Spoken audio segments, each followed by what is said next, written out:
Just some of the back and forth there in the House of Commons this afternoon as MPs returned to Parliament Hill after a week back in their constituencies. In BC, that week ended with the Premier of the province, David Eby, asking the federal government to essentially re-criminalize drugs in public spaces. In January of last year, BC kicked off a 3-year pilot project to decriminalize drugs and focus on a harm reduction approach to address the opioid crisis, which has claimed 14,000 lives in the province since 2016. As you heard in that clip, it's a fiercely political debate in Ottawa as well. Here to help us unpack why that is the case is the front bench. Here with me this evening, former senior advisor to the Liberal Ontario governments of Delta McGuinty and Kathleen Wynne, Dan Moulton. He's now a partner with Crestview Strategy.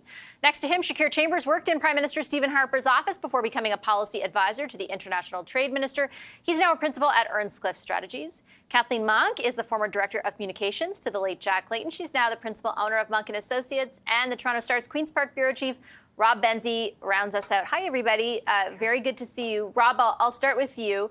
Why do you think this is something that the Tories are leading with in the House of Commons? They asked, I should say, for an emergency debate. The Speaker declined that request, but it was clearly their focus in the House today, despite the fact that it's happening in BC. They must believe that this is a bigger issue elsewhere. Well, I mean, they know it's a big issue. It's a big issue here in Toronto, Vassy, where you have safe injection sites. We had a woman murdered or shot dead, not murdered, technically murdered, but outside a safe injection site here in the city a few months ago in a shocking daylight crime while she was waiting for a bus. And I think Pierre Poilievre understands that resonates. These types of incidents resonate with people. We know that in British Columbia that David Eby, a New Democrat, is curbing this pilot project early. So what does that tell you? It's not working in his view. He's got an election coming up later this year, so he's clearly seeing where the votes are. And I think there is a pendulum that's swinging. Doug Ford, the Premier of Ontario, was asked about this morning in Ottawa, and he said that it's crazy to allow people to be using heroin and crack and cocaine in public. He's speaking as a Premier, but also as someone who has talked about the addiction issues in his own family. His brother, Rob Ford, the former mayor of Toronto, most infamously. And I think that kind of thing resonates with people. Is it, Shakir, as basic as the Conservatives traditionally have been seen to, be viewed a certain way on issues of law and order? They talk about issues of law and order, quite frequently, have been able to use them as a wedge against the Liberals. Is this as simple as that kind of a thing, or is there more to it in your view? I think that can fit into this narrative, but I think on this specifically, I mean, let's not forget, about a year ago, Pierre Poilievre, one of his viral videos, his first viral videos, was in Vancouver talking about this policy and talking about how it made no sense to have this policy in place. Open drug use is not the way to go, and he sought to kind of reverse it. And so I think from a political positioning, seeing Premier Eby kind of walk this back, I think Pierre probably has a long memory and probably views this as a victory for him and his party, right? We were in this position, we spoke about this position long ago, and here we are now. The things we forecast eventually happening have kind of happened. And so as you get to the emergency debate, I would echo a bit of what Rob said. Part of it is probably to have the federal government take a position and reverse their policy. And the Conservatives will say, this is another kind of, as they would say, a thoughtless policy from the Liberals that didn't really think about the consequences, but also making sure they have a firm kind of position on what they're going to do in Toronto. As Rob said, Toronto's been asking to decriminalize drugs as well. And I think what Premier Eby is saying, the jurisdiction need to learn from our example. It's not what you think it's going to be as you move forward. I think the federal Conservatives want them to have a hard line and say you're not going to do this in any other jurisdiction either.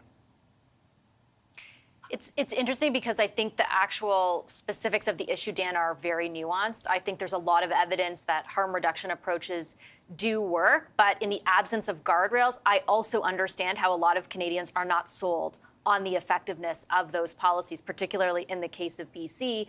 And it seems like the Conservatives have really picked up on that, and they want it to form part of a debate in the House of Commons. Do you anticipate the Liberals will take on that debate?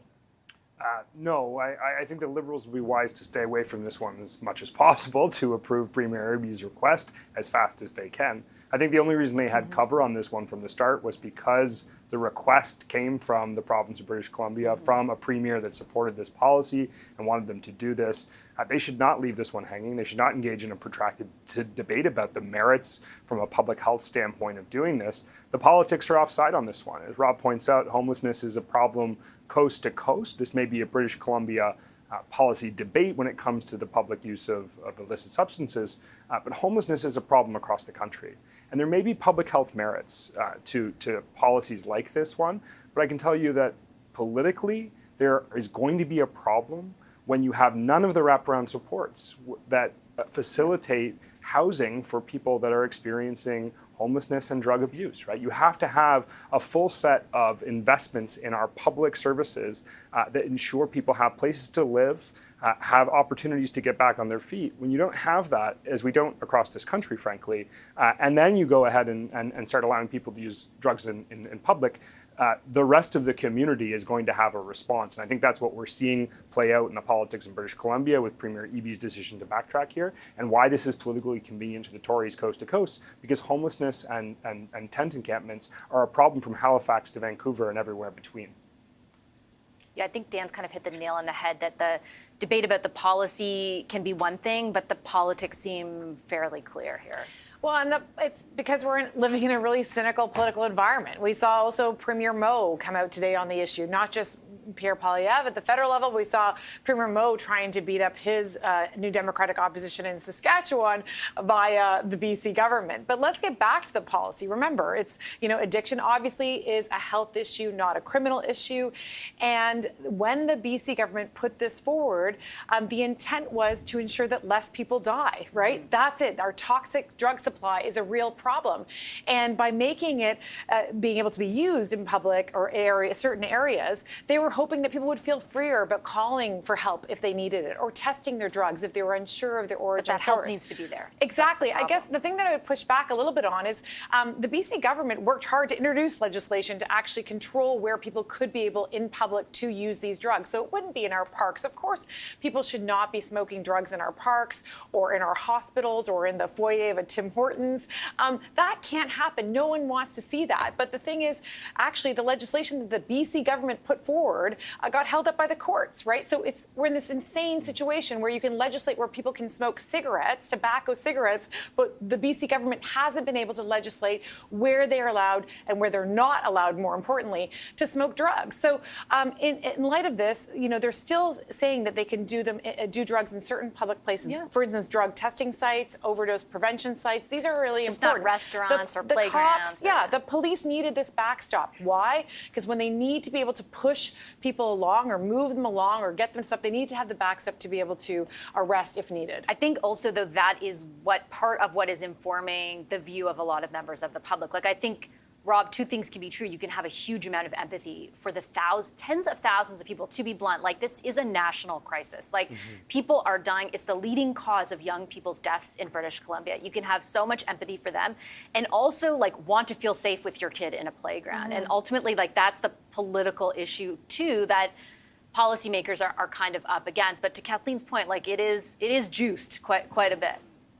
Well, exactly. Kathleen makes a great point. I mean, opioid abuse is about addiction and mental health. It's not about crime per se, and this is the tricky thing here. And I think it makes small L liberals, and I think most people out there are quite socially liberal in Canada, relatively speaking, and I think are kind of live and let live with a lot of these types of things. But when they see things, as you say, Vassy, I know you're not supposed to be in a park, but you are still going to be in a park. And I mean, I have a park near my place, and during the pandemic, there were homeless encampments there and people using dangerous drugs, and it was unpleasant for people in the area. You felt for families downtown Toronto, people don't have big yards. The park is their garden, so they're a place of recreation. So there is something, and I think that politicians are tapping into this. I'm not sure. Maybe the pendulum is swinging in a different direction than it's away from the permissive sort of laissez-faire that we used to see. I don't know. Yeah, we'll see. I guess we'll see what happens, particularly in Toronto, as you mentioned. Health Canada or the federal government has to decide whether to approve that, as Dan mentioned too. Okay.